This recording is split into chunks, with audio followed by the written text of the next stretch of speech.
նկատել եք աշխարհը անկախ նրանից դա եվրոպական երկիր է, դա կաթոլիկ երկիր է, ուղղափառ երկիր է, դա Հայաստանն է, դա չգիտեմ որտեղն է, ավետարանը շատ ավելի դժվարանում է։ Եկեղեցին են փաստորեն առաջ է կանգնում խնդիրների, մարտահրավերների, որոնց պետք է լուծի մտնելով կամ մակայելով այսօրվա շատես բազմա բնույթ իր տերմին կա պլուրալիստական, այսինքն տարակարծիք, բազմակարծիք աշխարհի մեջ, որը մի կողմից համ տարակարծիք ու պլուրալիստական է, մյուս կողմից կրոնավոր է։ Ինչ է դա նշանակում,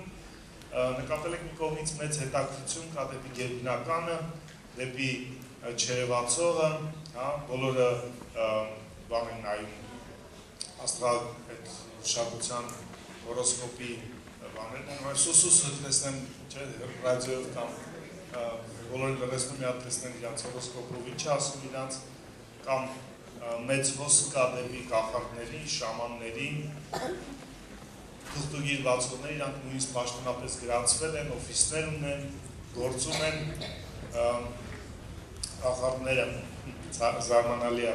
եկեղեցիները կարող չգրանցվեն, բայց կախարդները կարող շատ հանգիստ գրանցվեն և ազատ գործեն 1700 տարվա քրիստոնյա երկրի մեջ։ Մենք ապրում ենք այդ իրականությունում, սա նաև պատճառն է, որ բացի այդ գերբնականի հանդեպ հետաքրքրությունից ֆիլմեր են նկարահանում, եթե տեսել եք հրեշտակների մասին, դևերի մասին, սատանայի մասին, չգիտեմ, եւ այլն, բայց եթե նկատեք այդ ամբողջ ֆիլմերի մեջ Հիսուսը չի ներկայացված որպես Աստծո որդի, որպես լուծում, որպես Տերի Տեր, թագավորների թագավոր, ընդհանրապես որպես ամեն բան մեջ։ Շատ ֆիլմեր կամ ծրագրեր, հաղորդումներ, որոնք ունեն նույնիսկ այդ գերբնականի, կրոնականի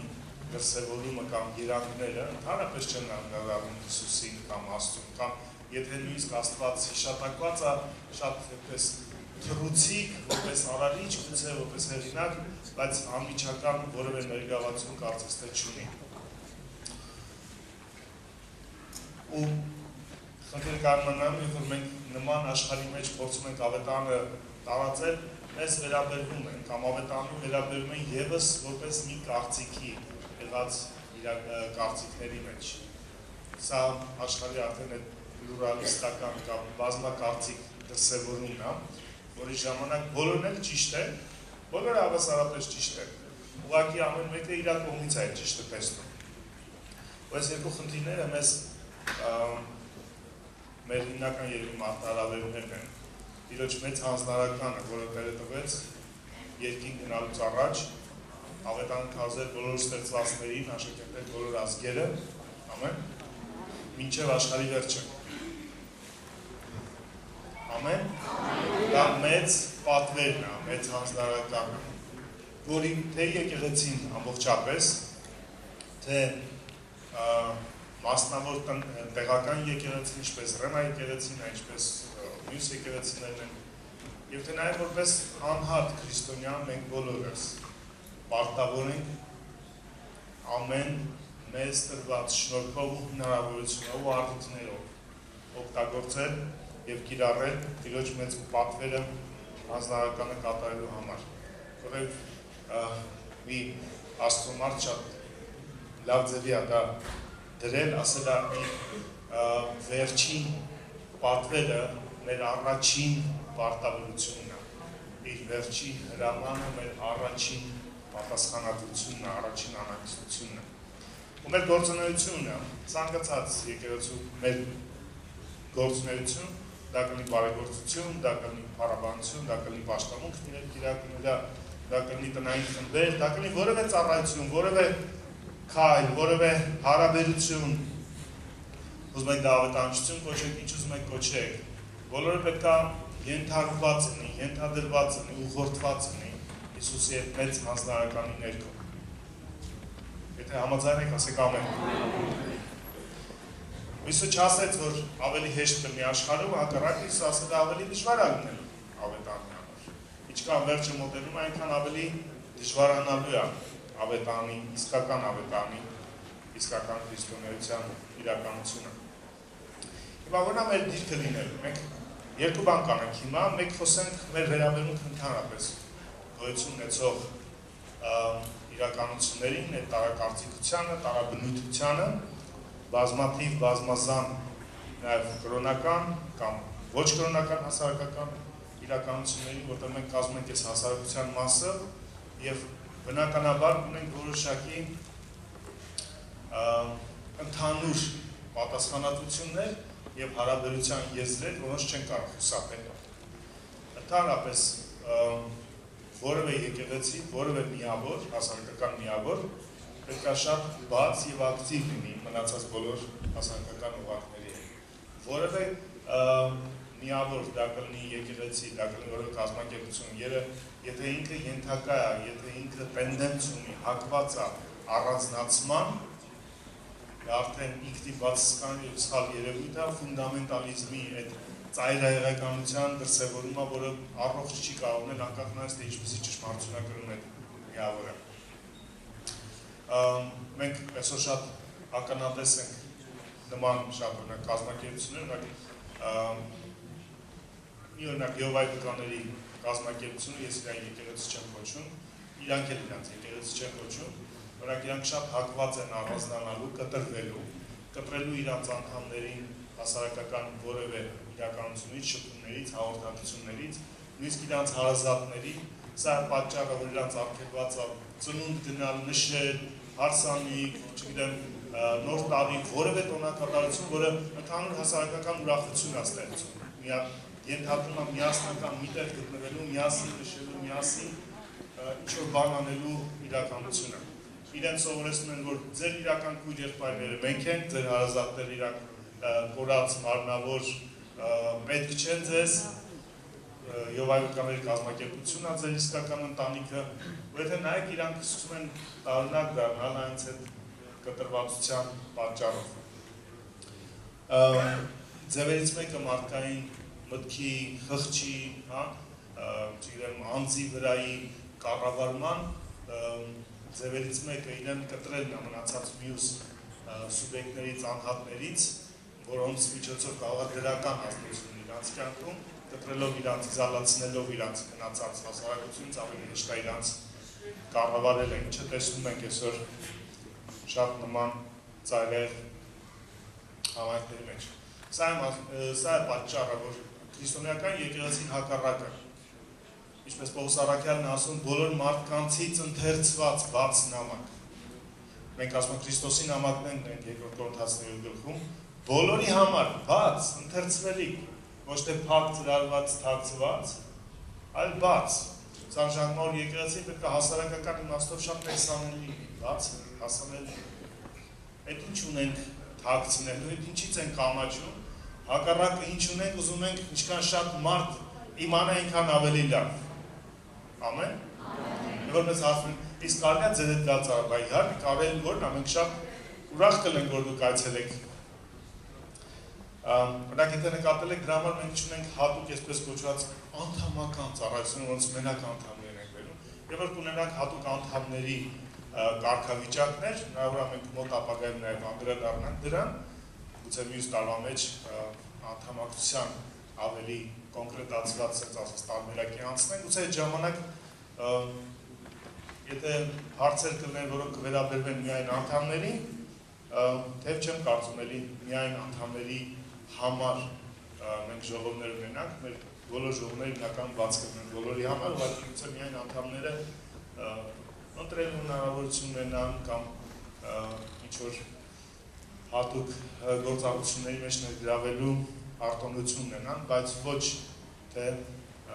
դա կդառնա փակ մի հատ էքսկլյուզիվ ակումբ միայն անդամների համար։ Որովհետև հավատում եմ, որ հասարակական տեսակետից եկեղեցին պետք է թափանցիկ ու բաց լինի, որտեղ հակառակը ինչքան հրավիրենք մեզ նայելու, մեզ տեսնելու, եթե մենք ցույց ենք տալիս Աստծուն, եթե մեր նպատակն է Հիսուսի փառավորում, Աստծո փառավորում, Հիսուսի տեսնելը, հակառակը մենք պետք է ուշադրության կենտրոնում լինենք, ոչ թե ուշադրությունից խուսափենք։ Եթե համաձայն ասեք ամեն։ Սա իհարկե նաև պատասխանատվության տեղ է, որտեղ եթե մեկը տեսանելի է դառնում, նաև պետք է համապատասխան լինի այդ տեսանելիությանը։ Մյուս կողմից սա ենթադրում է փող հարաբերություն մնացած օղակների հետ, որի համար արդեն մեզ պետք է որոշակի իմաստություն։ Տեսեք, Կողոսացիներին ուղղված իր նամակում 4 գլխում Պողոս առաքյալը դրա խոսքերն ասում, բացեք ինեք Կողոսացիների 4 գլուխը, 5-րդ խոսքը, խոհեմությամբ վարվեցեք դրսինների հետ, ժամանակը գնելով, ձեր խոսքը ամեն ժամանակ շնորհքով, որպես թե աղով համովածած լինի, որպես իմանաք, թե ինչպես վայել, ինչպես է ճիշտ ձեզ յուրաքանչյուրին ամեն մեկին պատասխան տա։ Պաստորեն մենք ամեն մեկին նույն պատասխանը չունենք, չպետք է լինի, չէ՞, պետք է իմանալ ամեն մեկին ինչպիսին է պատասխանը։ Անշանակում այդ դրսինների իմաստով, եկեղեցից դուրս եղած իրականության իմաստով ամեն մեկին իր պատասխանը կա։ Բոլորին նույն պատասխանը չունենք, բոլորին նույն վերաբերմունքը չունենք, բոլորի հետ նույն չափի համագործակցելու, միանալու, հաղորդակցվելու անհրաժեշտությունը չունենք, սրա համար ասում պետք է խոհեմությամբ վարվել, իմաստությամբ, զանազանությամբ, չէ՞։ Ռուսերեն շատ լավ անջում բլագառազումի բառն այնտեղ, ճիշտ գնահատելով, արժեքավորելով, հասկանալով եւ դրա համեմատ վերաբերվելով, որտեղ այդ ժամանակը ծախու առնել թարգմանության մեջ կամ անգլերենում գնելով, շահելով, ճիշտ օգտագործելով, որտեղ ժամանակը մեր ամենաթանկ տնտեսությունն է իրականում, ամենաթանկ բանն է, որ մենք երբեք հետ չենք ինքը անցնում է ու հետ չի գալիս։ Շատ բաներ կարելի է գուցե հետ բերել, բայց ժամանակը ոչ։ Մենք կոնկրետ մեզ տրված ժամանակ ունենք, ընդամենը 24 ժամ օրվա մեջ, 7 օր շաբաթում, 365 օր տարվա մեջ, չէ, եւ երկրի հետ պտույտն ու վերջ։ Մենք չենք կարող իրան երկարացնել, կարճացնել, ինքը կա անկախ մեզանից։ Մենք կարող ենք ուղղակի ճիշտ վարվել ժամանակի հետ եւ ճիշտ ծախսել ժամանակը կապված դրսի հարաբերությունների հետ, Պողոսի ասած է դա։ Առաքյալը հորդորում է, որ ճիշտ վարվել ժամանակի հետ, ուրիշների հետ հարաբերվելու իմաստով եւ հարաբերվելու մեջ էլ իմաստուն լինել, թե ամեն մեկին ինչպես պետք է հաղորդակցվել, հա։ Սրա համար պետք է հասկանալ ովքեր են մեր շուրջը, ինչ նկատի ունենք։ Աշխարհը մեր համար իրականում եկեղեցուց դուրս բաժանվում է երկու մասի։ Բաժանվում է Քրիստոսի եկեղեցուն, որի մասն ենք մենք, որոնց հետ մենք կարող ենք լինել տարակարծիք, տարբեր, եւ երկրորդ բաժինը աշխարհի, դա եկեղեցուց դուրս աշխարհն է, որի հետ մենք իրականում հակասական ենք։ Հիմա խոսենք երկուսի մասին է, Քրիստոսի մեծ տան, մեծ եկեղեցու առումով։ Բոլոր ուղղադավան եկեղեցիները, դա կաթոլիկ ուղղափառ եւ ազգային փոքր կամ հին եկեղեցիներն են, որոնց մեջ մտնում է հայ առաքելական եկեղեցին, Ղպտի եկեղեցին, դա Եգիպտոսի եկեղեցին, քրիստոնյա, եթովպիական եկեղեցին, արևելյան ասորական եկեղեցին, հնդկական եկեղեցին եւ բողոքական բոլոր եկեղեցիները համարվում են ուղղադավան եկեղեցի եւ իրանք Աստծո մեծ տունն են։ Մենք այդ մեծ տան մի փոքրիկ մասն ենք։ Լինելով ավետարանական ընտանիքի եկեղեցի բողոքական շարժման մեջ մենք Աստծո մեծ տան մասն ենք եւ պետք է իմանանք ինչպես ենք վերաբերվում Աստծո տան մնացած միավորների հետ, մյուս ընտանիքների հետ։ Դրանք են կաթոլիկներ, ուղղափառներ, հայ առաքելական եկեղեցի, մյուս բողոքականները։ Իրանց հետ ինչ ենք մենք կոչում մի տուն, որտեղ հավատքի հիմքերի առումով, հավատքի սյուների առումով, անխախտելիության առումով մենք նույնն ենք։ Մենք նույն ձևի հավատ ունենք, նույն ձևի մոտենում ենք։ Կապված Հիսուսի անձի, երրորդության, փրկության առումով, դատաստանի առումով, Աստծո խոսքի առումով մենք նույն վերաբերմունք ունենք։ Կարդացեք Նիկիո հանգանակությունը, դա մեր հավատքի սյուներն են, որի մեջ մենք բոլորս նույնն ենք։ հավասար ենք, համամիտ ենք, հակասություն չունենք, բայց մենք տարակարծիք ենք մնացած մյուս հարցերում։ Ու դա շատ նորմալ է մի մեծ տան մեջ ունենալ տարակարծիքություն։ Ճիշտ նման է ձեր ընտանիքներում։ Բոլորդ նույն ծնողների զավակներն եք, նույն տանն եք բնակվում, նույն այրումն եք կրում ձեր մեջ, բայց դու կարող եք նույն խնդրի վերաբերյալ տարբեր կարծիքներ ունենալ։ Եթե չեք հավատում, նայեք պատանները ինչպես են իրար վերաբերվում մի տան մեջ։ Ես երկու պատանի եմ մեծացրել, մեկին էլ մեծացնում ենք, ես գիտեմ դա ինչ է նշանակում։ Ավելի հեշտ է Ռեմա եկեղեցուն առաջնորդները, քան Աշխենին ու Սամվելին մի տան մեջ։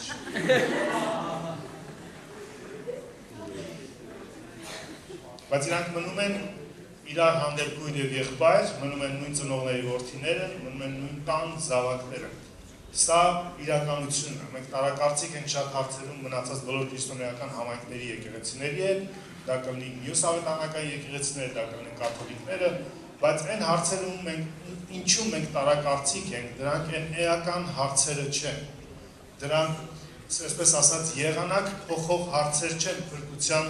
մեծ իմաստով։ Համաձայն չեք մի տեսակ։ Մեզ տպավորությունը, ոնց որ ես խոսում եմ համաշխարհային կրոնների միության ժողովում։ Ռոջ ջան։ Մենք տարբերություններ ունենք, բայց չունենք հակասություններ։ Որտեղ նույնիսկ այն հարցերը, որոնք մենք տարբեր ենք, որոնք ինչ-որ մեկը, ինչ-որ մի համայն գուցե կհամարի, որ ինքը ավելին է այդտեղ, ավելին գիտե, ավելին է ճանաչում, քան մյուսը, նույնիսկ դա այդ հարցերը եղանակ չեն փոխում։ Օրինակ,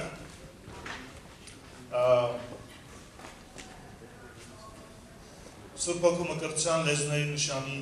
որ մենք որպես հոգեգալստական եկեղեցի, հոգեգալուստի եկեղեցի հավատում ենք, շեշտում ենք, չէ՞։ Հիմա փրկության հետ դա կապ ունի, Հիսուսի աստվածության հետ կապ ունի, երրորդության հետ կապ ունի, նույն մկրտական ավետարանական հավատացյալը,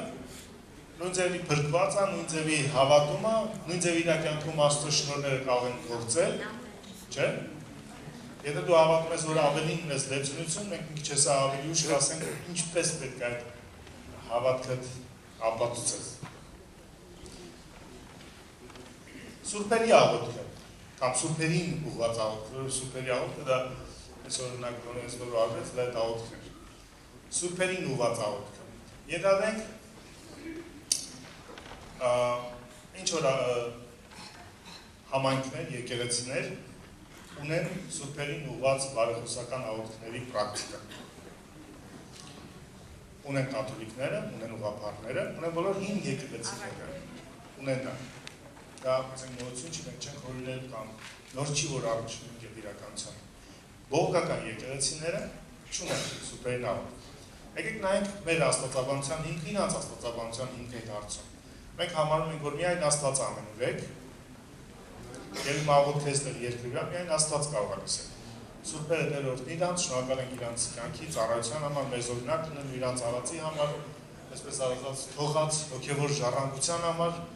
Փառք Աստծուն իրանց համար, իրանց շատ սիրում ենք, բայց այսօր իրանք երկնքում մենք հավատում ենք, որ իրանք չեն կարող մեզ լսել, որտեղ իրանք ամենուրեք չեն։ Բայց դեռ մեկն էլ կանչում է Սուրբ Կարապետին, Սուրբ Կարապետին չեմ կարծում լսում է իրան, բայց չեմ էլ կարծում դա խափանում է իր քրիստոնեական հավատքը կամ քրիստոնյա լինելը։ Այլ բան, եթե ինքը Սուրբ Կարապետին Աստծո տեղ է դրել և Սուրբ Կարապետն է իր Աստվածը։ Չեմ կարծում հայ-առաքելական եկեղեցին կամ որևէ օրթոդոքս ուղղադավան եկեղեցին նման շեղում ունի մարդուն բաց Հիսուսից աստվածացնել։ Սրա համար այս առումով կարող ենք հանգիստ ենք։ Ամենաշատ վնասը կարող է լինել, որ խեղճ մարդու աղոթքը չլսվի ընդհանրապես։ Ընդհանրապես։ Ավելին բան չի լինել։ Դա չի խափանում իր ուղղադավանությունը, թեև ավելի կատարյալի, ավելի լիարժեքի պահը կամ չապես լինելու Հիսուսին, որտեղ ինչպես Պողոս առաքյալն ասում, ուրիշ միջնորդ չկա մարդկանց և Աստծո միջև, միայն Հիսուս Քրիստոս մարդը։ Ամեն։ Իմ եղբայրս եթե մեկին էլ ամծրել իրա ու Հիսուսի միջև, դա իրա խնդիրն է, բայց դա իրան չի զրկում իրա փրկությունից, իրա քրիստոնեական հիմքերից։ Ու չպետք է իրան վերաբերվել որպես թերի, որպես շեղվածի, որպես պակասավորի, չգիտեմ ինչի։ Խնդիրներից մեկը այն է, որ այս տարակարծիքության մեջ ցանկացած քրիստոնյայի լավագույն դիրքը, լավագույն ձևի ընդունելությունն է մի տան մեջ, այդ Աստծո տան մեջ եղող յուրաքանչյուրին։ Եթե դու հավատում ես ավելին է քեզ տրված, այդ ավելինը գիտելիքի մեջ չի, այդ ավելինը սիրո դրսևորման մեջ է։ Եթե քեզ հավատում ես ավելին է տրված, ավելին սեր ցույց տուր։ Եթե հավատում ես քեզ ավելին գիտես, ավելին ծառայի, ում շատ տվեց, շատ պահանջելու է Աստված։ Մանավանդ մեր այսօրվա հայ հասարակության մեջ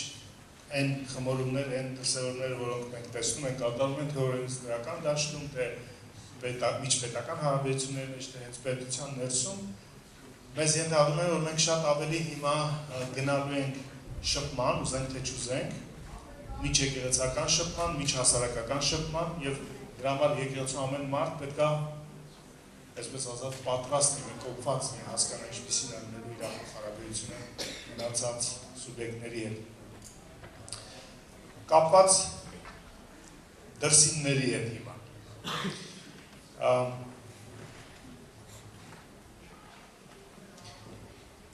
Դրսինների հետ արդեն մենք ոչ թե ուղղակի տարակարծիք ենք, մենք հակասում ենք։ Ներսինների հետ մենք ավելի շատ տարբերվում ենք պաշտամունքի մեջ, օրինակ, եթե եկեղեցիներ ունեն արտաքին հագուստի դրսևորում, ծիսակատարության, ինչ-որ արարողակարգ, որոնք ավանդականորեն դրված են և պահպանվում են Աստված օրհնի նրանց։ Ես անձամբ ոչ մի խնդիր չունեմ, չեմ կարծում Աստված խնդիր ունի որևէ ծիսակարգի հետ, որևէ արարողության, ավանդության հետ։ Մենք չենք անում դա, մենք դրանով տարբեր ենք, իրենք անցած կիրակի մի երիտասարդ աղջիկ ինձ նեղացել էր, որտեղ ես խոսում եմ մեր տարբերության մասին, ինքը դա ընդունել էր որպես առաքելական եկեղեցու դեմ կամ առաքելական եկեղեցուն ուղղված կամ հարված կապլիցի բնավ նման ցանկություն չունեմ, բայց երբ որ դու ասում ես, որ դու տարբեր ես այս հարցում, չի որ մեկին վատաբանում ես, դու ուղղակի ասում ես, որ դու տարբեր ես դրան։ Չես անում, որտեղ չես համարում դա կարևոր, բայց չի շարունակում դա կարևոր չի։ Եթե իմ եղբոր համար դա կարևոր է, փառք Աստծո, թող անի դա որպես կարևոր։ Եթե իմ համար կարևոր չի, իմ եղբայրն թող ընդունի ինձ որպես դա կարևոր չհամարը, որտեղ դա այն ֆունդամենտալ հարցը չի, այն ֆունդամենտալ դոկտրինալ, հարցերից, վարդապետությունից այն կողմ, մեզ թույլատրված է լինել տարակարծիք։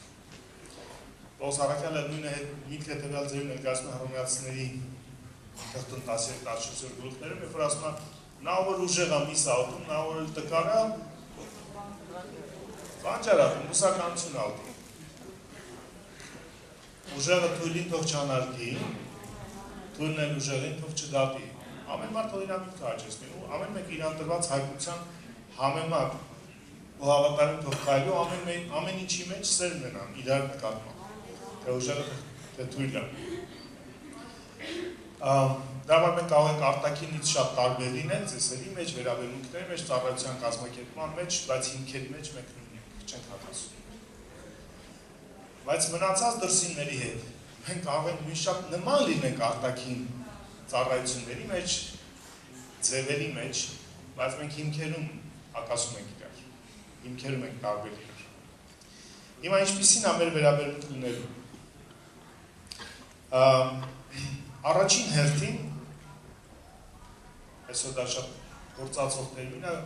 հանդուրժողականության խնդիրը, հասկանանք ինչ է հանդուրժողականությունը։ Մի քիչ հանդուրժողականությունը մեր մի երանգ ունի Լուսերն ցիրկվի մստիան, կարծես, այդ զորով հանդուրժելու մասին չի խոսքը, որ ստիպված հանդուրժում ես ձեռը ճարդին չգիտեմ ինչ կանես, դա հանդուրժողականություն չի։ Հանդուրժողականություն ունի լուրջ արժեքավորելու, հարգելու, գնահատելու հիմքը։ Դա մեր հանդուրժողականություն հիմքը մեր ընդհանուր մարդեղությունն է։ մենք բոլորս նույն Աստծո ձեռագործն ենք, բոլորս նույն մարդիկ ենք։ Մի այրունից Աստված ստեղծել ողջ մարդկությունը։ Սա նաև վերաբերում է բոլոր էթնիկ խմբերին։ Նույնիսկ այն էթնիկ խմբերին, որոնց հետ այսօր մենք որպես ազգ, որպես էթնիկ խումբ կոնֆլիկտ ունենք։ Դա նույն Ադրբեջանն է, դա նույն Թուրքիան է, հա մենք խնդիրներ ենք, վեճերն ենք իրանց հետ։ Բայց ընդհանուր մարդեղության իմաստով մենք ընդունում ենք, որ իրանք մարդկային ցեղից են, որոշները վերապահում են դրա հանդեպ, բայց մենք Աստծո խոսքին նայելով տենց ենք հավատում։ Նայենք իրանց վարքին ուրիշ բան կհավատանք, որտեղ քնած մարդուն կացինով հարվածելը մարդկային դրսևորում չի։ Մենք հայերը ժողովրդական խոսք ունենք, ասում ենք մյուս կոցը ջուր խմելուց չի գցում, չէ։ Ուզում ենք ասենք այդ մարդկային նորմեր կան համամարտկային, որ կապ չունի էթնիկ խմբից, կապ չունի, ասենք, չգիտեմ, կրոնից, կապ չունի հասարակական ինչ-որ պատմական երևույթներից, բաներ կան համամարտկային։ Դա օրինակ վերաբերում է երեխաների հանդեպ վերաբերմունքին, չէ։ Բռնությունը երեխաների հանդեպ, դրանք համամարտկային բաներ են, քնած մարդուն։ Համար եմ ասում, վարքը այդքան չի խոսում դրա մասին, բայց որ նայում ենք Աստծո խոսքին, Աստծո խոսքն այդպես ասում, մենք ավելի հավատանք Աստծո խոսքին։ Հուսանք, որ վարքը կփոխվի։ Վերջում մենք հավիտյան թշնամի չենք մնալու, պետք էլ չի մնանք։ Ինչքան բարեկամ շահենք, այնքան մեր օգուտն է։ Կարծում եմ բոլորս էլ ազգովին հասկանում ենք դա։ Նախ ինքը մեր ընդհանուր մարդեղությունն է, ինչպես ասեցի։ Երկրորդ մենք ունենք համազգացիներ, կամ համաքաղաքացիներ, որոնց հետ ի վերջո բաժնեկցում ենք մեր ընդհանուր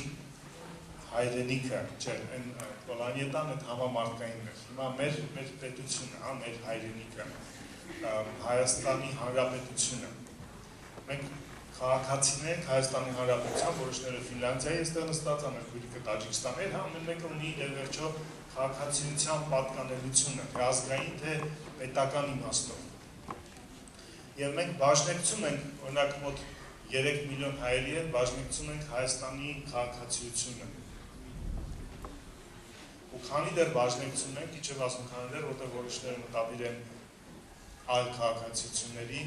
տեր դառնալ, բայց քանի դեռ բաժնեկցում ենք այդ քաղաքացիությունը, մենք պարտավոր ենք մյուս սուբյեկտների վերաբերվել հավասարապես որպես Հայաստանի Հանրապետության քաղաքացիներ։ Որպես հայերի, բոլոր քաղաքացիները հայեր չեն, բայց ունենք ընդհանրություն մեր քաղաքացիության մեջ։ Սա նշանակում է մեր նաև իրավական հանդուրժողականություն։ Իրավական հանդուրժողականությունը նշանակում է, որ մենք պարտավոր ենք, հարկ ենք յուրաքանչյուր մարդու հավատալու իրավունքը։ Այսինքն մենք պարտավոր ենք հարկ ենք, որ յուրաքանչյուր մարդ իրավունք ունի, սա իրավական հիմք է, իրավունք ունի հավատալու ինչին որ ուզում է։ Աստված չարգելեց Ադամին հավատալու ինչին ինքը ուզում է։ Ուղղակի ասեց նայ, որ սխալ բանի հավատաս, հետևանքներն ակնելու։ Ամեն մարդ ինքն է որոշում ինչին հավատա, ինչին չհավատա։ Մեր հարկ Աստծո սահմանադրության մեջ սա ամրագրված է։ Ու հիմնականում բոլոր քրիստոնեական անցյալ կամ ներկա ունեցող երկրներում սա իրավական նորմա։ Մենք պարտավոր ենք հարգենք յուրաքանչյուրի իրավունքը իր անձնական հավատք ունենալու համար։ Դա Աստծո կողմից տրված իրավունք է։ Աստված ամեն մեկին իրավունք տվել։ Դրա համար մեկ մարդիկ որ ասում են, բայց չի Աստված նես չի անում, որ սաղ աշխարհը միանգամից իրան հավատա։ Գիտեք, չէ, պրոբլեմ չունի Աստված մի հատ գոռա երկնքից, ասել է մի հատ սաղցուս մնացեք, լսեք, ես Աստված եմ, ես կամ, դուք բուդդիստներ, դուք չգիտեմ մուսուլմաններ, եւ այլ, բայց դա կլներ այդ մարդկանց իրավական իրավունքը խախտելը։ Այն որ չի անում Աստված դա այդ ձևով, այլ ինչ անում քարոզչության ձևով, խոսքի միջոցով, ամեն մարդուն ազատ ընտրություն տալու միջոցով, սա նշանակում որ Աստված մարդուն տվել այդ իրավունքը եւ հարգում այդ իրավունքը։ Այլապես կստացվի, որ մարդ ազատ կամք չունի, կամ այդ կամքը ազատ չի սահմանափակա։ Աստված ինքը տվել այդ իրավունքը եւ Աստված հարգում այդ իրավունքը։ ամեն մարդ ունի այդ իրավունքը, ու մենք էլ որպես քրիստոնյաներ պիտի դրա կողմնակիցին ենք։ Ցավն է, երբ որ քրիստոնյաները շեղել են այդ իրավունքը, հետևանքը եղել է այն, որ ինկվիզիցիան, հավատաքննությունը, հավատքի հիման վրա մարդկանց բնաջնջումը, ֆիզիկական բնաջնջումը եղել է քրիստոնեական եկեղեցու նորմը։ Այն եկեղեցու, որը կանչվել էր սիրելու, սիրո գործիք լինելու, սիրո նամակ լինելու, դարձավ ինկվիզիցիայի, ամեն ողջամիտ կամ առաջադեմ մտքի հալածողի մարդկանց ֆիզիկական բնաջնջման պատճառը։ Երկրորդ հասարակական հանդուրժողականությունն է, բացի իրավականից մենք ունենք հասարակական, սա նշանակում է, մենք իրապես պետք է հարգենք եւ ընդունենք յուրաքանչյուր մարդուն, անկախ իր հայացքներից, եւ որևէ ձևի արգելք չտալ հասարակական կարգի ընդհանուր խանգարմանը եւ ձգտել խաղաղ համագոյակցությանը, ցանկացած այլ հավատք, այլ կրոն, այլ աշխարհայացք ունեցող մարդու, որպես հասարակական, սա իհարկե շատ քրիստոնյաների համար դժվար է, բայց անհրաժեշտ է։ Ցավը կանում է նրանում, որ շատ անգամ քրիստոնյաները ոչ միայն այլ կրոնի, այլ հավատքի կամ այլ աղանդի մարդեր չեն կարողանում նորմալ շփվել իրենց աշխատանքի վայրում ասենք, այլ քրիստոնեական եկեղեցու անդամություն են վիճել, թվում եկեղեցին ավելի ճիշտ ու լավ։ Ցավոք սն։ Մենք սկի նույնիսկ պետք է մյուսների հետ խաղաղ համագործակցության եւ այն կետերը, այն երևույթները, որոնք բերում են կոնֆլիկտի, օրինակ դուք աշխատում եք միասին ինչ-որ մի հիմնարկում, մի տարածության մեջ միասին մեկը Եհովայի վկա է եւ դուք քրիստոնյա եք, հա։ Երբ որ սուրճ եք դնում, չպետք է ասենք Եհովայի վկային շաքար չգցել։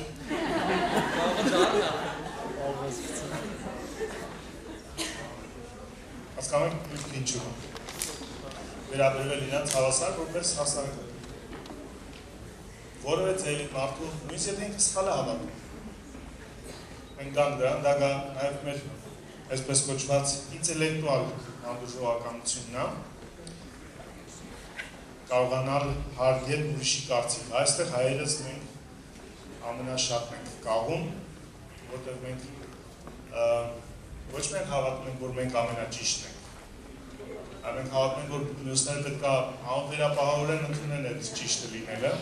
ու եթե մեկը չի ընդունում այդ ճիշտը լինելը, ինքը ամենասխալն է։ Բոլոր ազգերի մեջ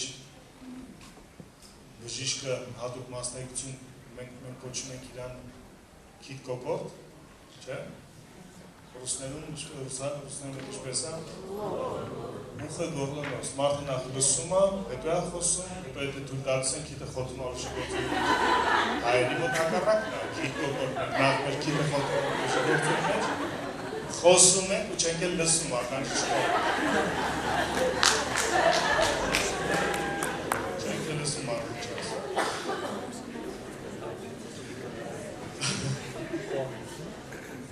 Սա նշանակում է հարգել այս հանդուրժողականությունը, հարգել ուրիշի կարծիքը, նույնիսկ եթե դա սխալ է։ Հարգել չի նշանակում ընդունել, հարգել չի նշանակում համաձայնվել դրա հետ, հարգել նշանակում է ընդունել, որ իր համար, իր կարծիքը կարա ընդունելի լինի։ Մարդիկ ավելի շատ ազդվելու են քո հարգանքից, իրանց սխալ նույնիսկ կարծիքի հանդեպ, թե իրանք համարում են իրանք ճիշտ են, քան քո ճշտից, որով փորձելու ես սխալ ձևի, սխալ վերաբերմունքով հատատես իրանց։ Որովհետև ի վերջո օրենքները շատ նման են, ազդողուժը հավասար է հակազդողուժին, եթե դու փորձելու ես ստիպես ինչ-որ բան մարդուն, մարդը հակազդելու է։ Ինքը ոչ թե լսելու է, ընդունելու է քո ճիշտը, այլ ուղղակի հակադրվելու է դրան, անկախ թե ինչպիսին է ճիշտը։ Այդ ինչպես եկավ Հիսուսը,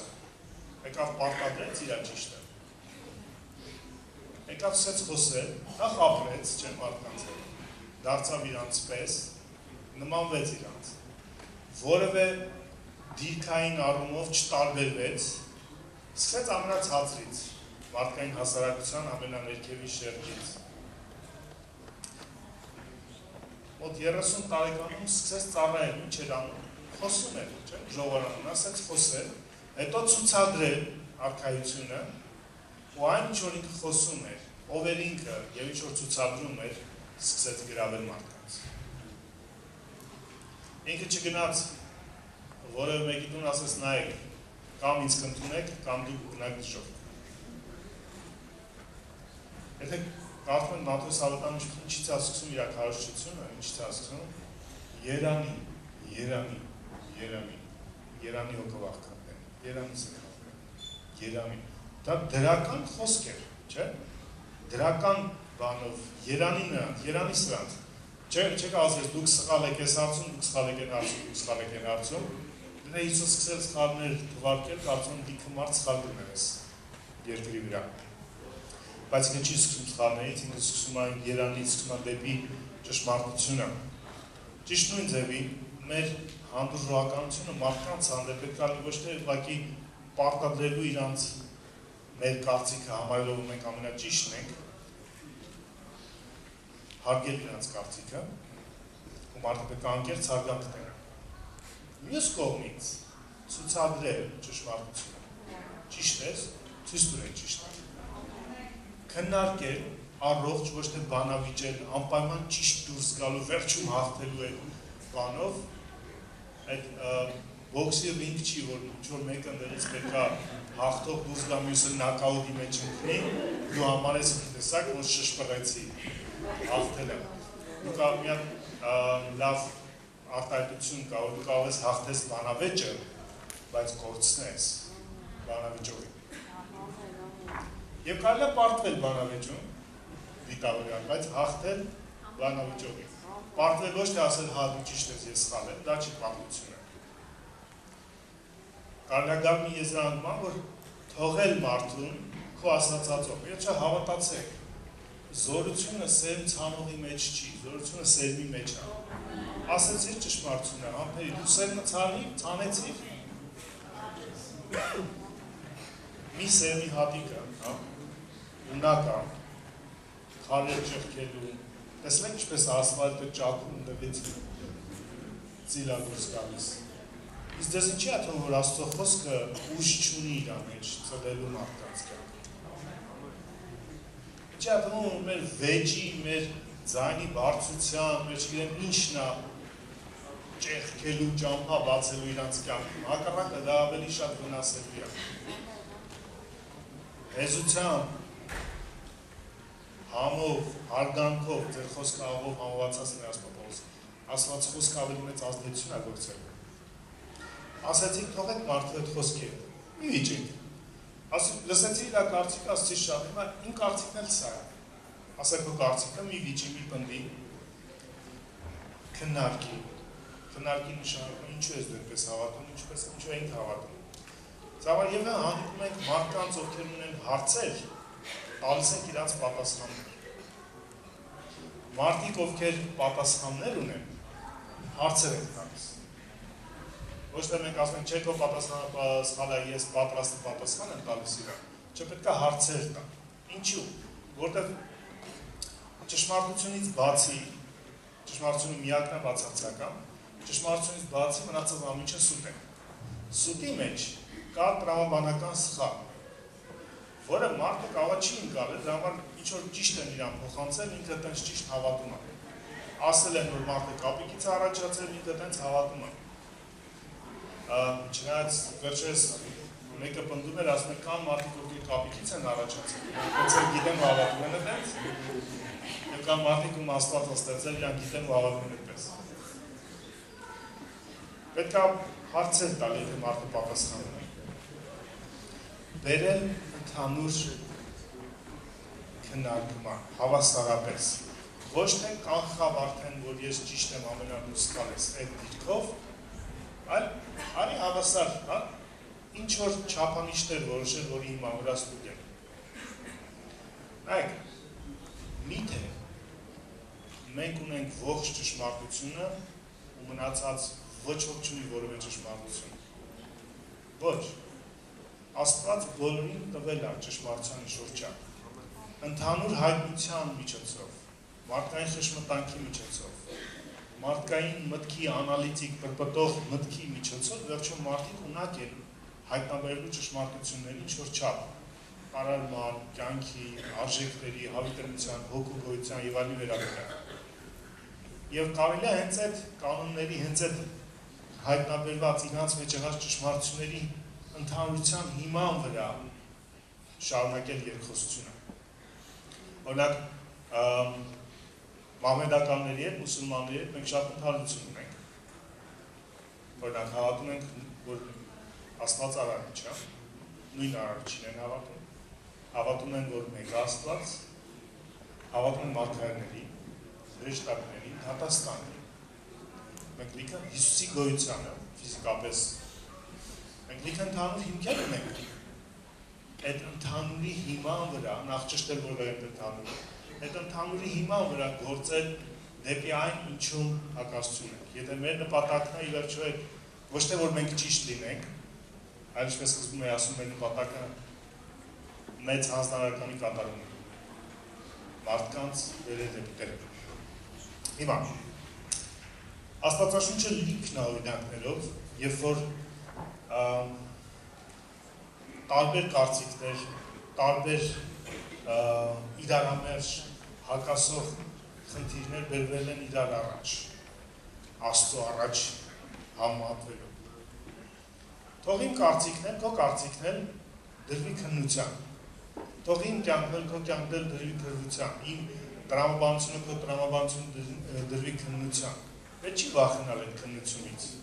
պետք է բերել իրան Աստծո առաջ։ Օրինակ, երբ որ ես Եհովայի վրա այդ խոսում եմ, ես չեմ պատմում, որ ես ամենաճիշտն եմ, դու ամենասխալն ես։ Ես ասում եմ, դու հավատում ես, որ Աստված խոսում է, գործում է։ Իհարկե հավատում եմ։ Պատրաստ ես, համաձայն ես, երկուսս էլ, հիմա անկեղծ աղոթենք, միասին, ասենք Տեր, մենք երկուսս էլ քեզ ենք հավատում, բայց մենք տարբեր մոտեցում ունենք Հիսուսի անձի, կյանքի եւ այլ հարցեր։ Երկուսիս խոսիր, ամեն մեկից, որ մեկս ենք սխալված այդ հարցը։ Չենք կարող երկուս էլ ճիշտ ունենք, օրինակ Հիսուսի հարության հարցում, մարդու հոգու գոյության հարցում, երկուս էլ ճիշտ չենք կարող ունել, որտեղ իրար հակասող ճիշտեր են։ Բայց Աստված գիտի չէ, որ նա ճիշտ է։ Աղոթենք իրար հետ, եթե դու անկեղծ ես, իրոք ճշմարտություն ես փնտրում, ես էլ անկեղծ եմ ճշմարտություն եմ փնտրում, բերենք Աստծո առաջ, թող Աստված խոսի։ Եթե մարդը անկեղծ է, անկախ նրանից ինքը Եհովայի վկա է, երեց է Եհովայի վկաների թեով է, եթե ինքը անկեղծ է, Աստծուց անկեղծ պատասխան է ստանում։ Մի քանի օրինակներ կան Աստվածաշնչում։ Երբ որ Մովսեսը կանչվեց դեպի վերադառնալու Եգիպտոս ու Փարավոնի առաջ կանգնելու, կարդում ենք Ելից 7-րդ գլխում, 8-12-ն է, հիմա չեմ կարդա ժամանակի առումով, ուղղակի կհիշենք։ Աստված նախորդ ասեց Մովսեսին, ասեց, երբ որ դու Ահարոնը մտնեք Փարավոնի մոտ, ու Փարավոնը ձեզանից նշան կուզի, այդ գավազանը Ահարոնի կգցեք Փարավոնի առաջ։ Մնացածը ձեր գործը չի։ Եվ որ Մովսեսն ու Ահարոնը եկան Փարավոնի առաջ, պատկերացնենք Փարավոնի համար ովքեր էին կանգնած իր առաջ։ Մեկը ստրուկ էր, Ահարոնը, ծորը ստրուկ, ու քեզ նայել ես, հայլու մեջ որ եկել ես իմ առաջ։ Նա քո անցյալը տեսել ես, ով ես դու, որտեղից ես, հիմա եկել ես իմ առաջ։ 80 տարեկանից ավել էր Ահարոնը, որտեղ Մովսեսի մեծ եղբայրն էր։ Ու եկել էր Փարավոնի առաջ, ստրուկը, ու ձեզ թվում էր Փարավոնը պետք է ասել, վայ, ինչ ճաճելի է, որ եկել եք։ Բնական է, Փարավոնը պետք է ստուգել, հա, ճշտել իրանց ով լինելը։ Մովսեսն էլ Փարավոնի համար դավաճան էր։ Մեկը, որին իրանք մեծացրել էին, փայփայել էին, արքայազն էին դարձրել, տիտղոս էին տվել, դիրք էին տվել ու հիմա Եգիպտացուն սպանած, փախած դավաճան մեկն էր Մովսեսը։ Փարավոնի համար արժեքավոր ոչ ոք չկար այդ բային իր առաջ կանգնած։ միակ բան, որ այդ երկու մարդուն արժեք էր տալիս, որ իրանք Աստծո անունից են խոսում։ Որ մենք կանգնում ենք Աստծո առաջ, աշխարհի առաջ, որևէ մեկի առաջ, մենք որևէ արժեք չունենք բացի Հիսուսից։ Եթե դու որևէ այլ արժեքով ես գալիս որևէ մեկի առաջ, քո ունեցած արժեքներով, հրաշք չես տեսնել։ Միակ արժեքը, որով մենք գալիս ենք, հատող մարդիկ մեզ ոնց են արժեքավոր են, դա իրանց խնդիրն է, կրթությունը, մեր սոցիալական դիրքը, ինտելեկտը եւ այլն, դա իրանց խնդիրն է։ Բայց ես, եթե գալիս եմ ինչ-որ մեկի հետ, հա, քննարկման, գալիս եմ իրան դեպի Տերը բերելու զրույցի, ես մի արժեք ունեմ, Աստված, որին ներկայացնում եմ։ Հիսուսը, որին հավատում եմ, ուրիշ արժեք, ես չեմ կրում մեջ, այդ հանդիպման համար։ Եթե դու ուրիշ բաներով ես ում շլացնես մարդուն, այն ինչ որ հետո եղավ, Փարավոնի մոտ չի լինի քո կյանք։ Բանալին այդտեղ էր։ Ու երբ որ Փարավոնը ասեց, ինչով կապացեք, որ ինչ որ ասում եք ճիշտ է, դուք Աստծուն եք ներկայացնում։ Մեկը ստրուկ, մեկը դավաճան, բախած, դասալիկ, ինչով կներկայացնեք, որ դուք կապացեք, որ դուք Աստծուն եք ներկայացնում։ Ահարոն արեց ինչ որ ասել էր Աստված, գավազանը նետեց գետին, ու գավազանը դարձավ իշար, մեծոց։ Ահարոնը կանչեց իր իմաստուններին, կախարդներին, իրենք էլ իրանց իմաստությունով արեցին, և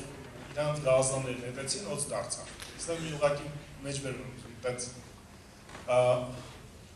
Սատանան հրաշք չի կարողանում անել, Սատանան միայն իմիտացիա է, մեռած հայտը, գավազանը կամ չուբան, կյանք դարձնել դա միայն Աստծո հրաշք է, ընդեղ ընդամենը տրյուկ էր երևի, բայց ֆոկուսի նման մի բան էր իրականում, որտեղ Սատանան չի կարող մեռած բնությունից կյանք ստեղծել, կյանքի ստեղծող Աստված է, Աստծո ձեռագիրն է, ու այդ որ գավազանը օձ դարձավ, դա Աստծո ձեռագիրն էր, առանց չի ձեռագիրն էր։ Բայց որ իրանք էլ գցեցին և իրանց գավազաններն էլ օձ դարձավ, հա դու ճիշտ ունես, մենք էլ ճիշտ ունենք, դու տրամաբանություն ունես, մենք էլ ունենք տրամաբանություն, մենք էլ ունենք։ Հետաքրքիր է, որ Ահարոնը կամ Մովսեսը չընկան, որ այդ օձերի տրորեն դեպ։ Վազեն ու սկսեն խեղդել ջարդել, ես օձին եմ օձին։ Իրանք թողեցին ուղղակի իրանց օձը, կերավ մնացած բոլոր օձերը։ Ինչ ենք մենք ընդնում, ուզում ենք ուրիշների օձերը տրորենք։ Թողեք ձեր գավազանը, ձեր խոսքը, ձեր ճշմարտությունը, որ Հիսուսի ճշմարտությունը։ Թողեք Աստծո խոսքը իր հարցը լուծի։ Մենք ընկել ենք Աստծո խոսքի տեղը, ուզում ենք Աստծո խոսքի փոխարեն հարցեր լուծենք, ուրիշի խոսքերը հեչ անենք, որպեսզի մեր ասած Աստծո խոսքը ճիշտ ընչի։ Աստծո խոսքը դրա կարիքը չունի։ Մենք իր կարիք ունենք։ Մենք իր զորության կարիք ունենք, ինքը մեր զորության կարիքը չունի, որ մեր մարդկային ինչ-որ բաներով լուծում բերենք, մեր Աստծո խոսքը դարձնենք ավելի Աստծո խոսքը։ Ինքը Աստծո խոսքը։ Կել տվեք ինքը իրագործանում։ Այդ կուլ տալը մի գավազան չէին գցել, մի 10 գոնե կլներ, ժամանակ էր, չէ, հետո սենց չարեց, ուսավ։ Դա շոտ պրոցես է, վայ, այս կախարդի ոցին այս մեր առաջին խորհրդատուն էր։ Ես ջան, խոցին կերան, այ երկրորդին ա, հերթով, բոլորին։ Օձեր կան մարդկանց կյանքում, իշխանություններ կան, ամրություններ կան։ Դուք մեկ Աստծո խոսքը իրագործանի, դուք վկա եք, մենք վկա ենք այդ խոսքերը։ Մենք այդ խոսքից առաջ չենք ընկնում հաղթենք այդ խոսքին, այդ խոսքն է մեր առաջից գնում հաղթելու համար։ Մենք մի արժեք ունենք իրանց առաջ կանգնելուց, դա Աստված անուն ներկայացնում ենք և թույլ ենք տալիս ճշմարտությունը ինքը իր ճանապարհը բացի։ Երկրորդ օրինակը տեսնում ենք, երբ որ արդեն անապատում դուրս էին եկել, նորից Ահարոնի գավազանի հետ կապված է։ Բողոքեցին, ասին մենակ Ահարոնը չի, մենք էլ բոլորս էլ Աստծո ընտրյալներն ենք, առաջնորդներ ենք, Մովսես ասեց խնդիր չկա։ Նորից բերենք Աստծո առաջ, ամեն մի ցեղից մի գավազան ընտրեք, Ահարոնն էլ իր գավազանը, դա կարդում ենք Թվոց 17-րդ գլխում։ Դնենք Աստծո ներկայության մեջ, թող Աստված ինքը ասում գավազանն է ճիշտ։ Եթե առաջին կռիվը Եգիպտոսի հետ էր, աշխարհի հետ էր, Երկրորդ կռիվը Աստծո տան մեջ էր։ Աստծո տան մեջ էր կռիվ կա, որ եկեղեցին է ճիշտ եւ այլն։ Կռիվ կա, անկեղծ է, դա միշտ է եղել։ Իսրայելի տան մեջ էլ է եղել, հիմա էլ կա։ Դա չի կռվել մարդկանց գլուխը ջարդել, չգիտեմ ինչ անել, ապացել, որ մենք լավ ենք։ Բերենք Աստծո առաջ, բերենք Աստծո սրբանի մեջ, բերենք Աստծո խոսքի առաջ ամենքից վարքը, խոսքը, կյանքը, դիտավորությունը, նաև արդյունքը, որտեղ մի գիշերվա մեջ Ահարոնի գավազանը մնացած 12 գավազաններից հասցրեց ծռի, ծաղկի եւ պտուղ տա ու նշանին է դա։ Այդքան կյանքի ունում ծառայության մեջ արդյունք կա։ Արք Աստծո, ունեք գավազաններ ծաղկել են, ուրախ ենք ձեր համար։ Մենք էլ մեր ծաղկած գավազան ունենք։ Մենք էլ մեր փոխված կյանքեր ունենք։ Այս քույրը, որ վկայում էր այստեղ կանգնած, ամենամեծ հրաշքն է իր փոփոխությունն է իր կյանքի։ Երկու հրաշք կա, նրանք օբյեկտիվ ու սուբյեկտիվ հրաշքներն են։ Օբյեկտիվ հրաշքները, որ Աստված անունով է կան, մեր համար, մեր միջոցով գուցե։ Հիվանդներ են բժշկում, այ որ իր հոր համար աղոթում էր, հայրս գանց բժշկվեց։ Արք Աստծո, Աստված մեր միջոցով հրաշքներ անում, ու արեք այդ հրաշքները։ Աղոթեք հիվանդների համար, կարիքների համար, հարցերի համար։ Բայց կա երկրորդ հրաշքը, դա սուբյեկտիվ հրաշքն է, այն հրաշքն է, որ Աստված մեր մեջ անում, որով ենք, ով էինք մենք, եւ ով ենք դառնում ներսում որպես մարդ։ Մենք երկուսն էլ պետք է դնենք որպես վկայություն։ Որ մենք մեռած հայտ ենք, բայց այսօր